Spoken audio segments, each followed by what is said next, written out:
ஆனா முக்குளத்து மலையமான் கல்வெட்டை நான் பார்த்தேன். அந்த அம்மா சொல்றாங்க ஒரு கல்வெட்டு நான் பார்க்கல. தமிழ்நாட்டுடைய தென்னிந்திய கல்வெட்டு SSIன்னு சொல்லுவாங்க. அதோடைய வால்யூம் வந்து 37 வால்யூம் இது வரையும் மத்திய தொல்லியல் துறை வெளியிட்டிருக்கு.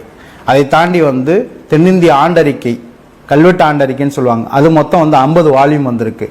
இந்த வால்யூம் எல்லாத்துலேயும் நான் பார்த்துருக்கேன். இந்த இடத்துலையும் முக்குளத்து மலையமான் ஒரு கல்வெட்டே கிடையாது. ரெண்டாவது, மலையமான்கள் என்பது வந்து ஒரு ஒரு அரச மரபு. அது வந்து சமூகங்களை அன்னைக்கு பார்த்தோம்னா பார்குல உடையார்லாம் அவங்க இருக்காங்க. அப்படி பார்த்தா அது முக்குளத்துக்கு அவங்களுக்கு சம்பந்தமே கிடையாது. பார்க்குல உடையார்னு சொல்லப்படுகின்ற 3 உட்பிரிவுகள் இருக்கு. ஒன்று நத்த மன்னர், இன்னொன்று மலையமான், இன்னொன்று சுருதிமான். அப்போ அந்த முக்குளத்து மலையமான் என்பது வந்து முக்குளத்து உள்ள இருக்க 3 பிரிவுல எதுவுமே ஒன்றாவே இல்லையே. அப்போ எப்படி அந்த முக்குளத்து மலையமான்கிறது முக்குளத்தூரா வரும்?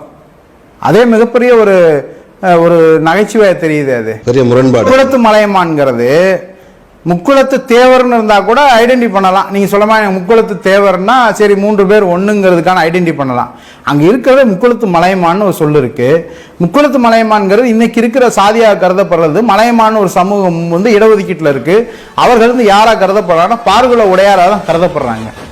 அப்படி இருக்கும்போது அதுக்கு முக்குளத்துக்கு என்ன சம்பந்தம்?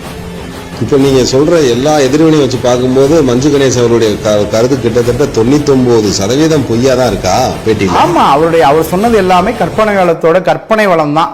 அவர் மனசுல தோன்றதுல அப்புறம் அந்த மாதிரி பேசியிருக்குன்னு தான் நாங்கள் கருதுறோம். இப்போ அந்த அடிப்படையில் தான் நம்மெல்லாம் போர்க்குடி சமூகங்கள்லாம் ஒரே பிரிவினர்னு சொல்லி ஒரு கொலப்பரசியல் அந்த அம்மா அவருக்காக. இது வந்து நம்மகிட்ட மட்டும் இல்லை, இதை தாண்டி மலையமான்ற பார்குல உடையாட்டையும் இந்த அம்மா போய் ஒரு கொலப்பரசியல் பண்ணியிருக்கு.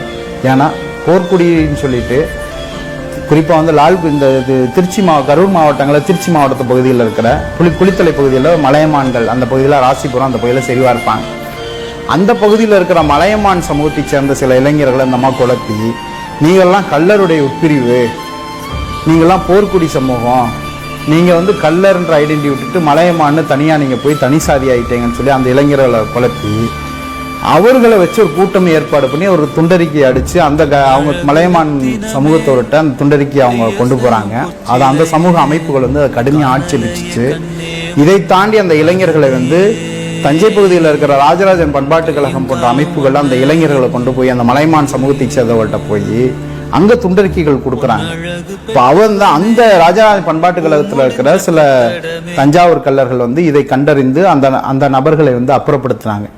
அது தமிழ்நாட்டில் இன்னும் பல போர்க்குடிகள் இருக்கு. குறிப்பாக வந்து சுருதிமான், மலையமான், நத்தமான் சொல்லப்படுகின்ற பார்குல உடையார்கள் மேலே அவங்களும் மிகப்பெரிய போர்க்குடி சமூகம் தான். ஏன் அவங்க மேலே குற்றப்புறம் சட்டத்தை அவங்க காட்டல? இப்போ குற்றப்புறம் என்பது வேறு, போர்க்குடி என்பது வேறு. இதே முதல்ல நம்ம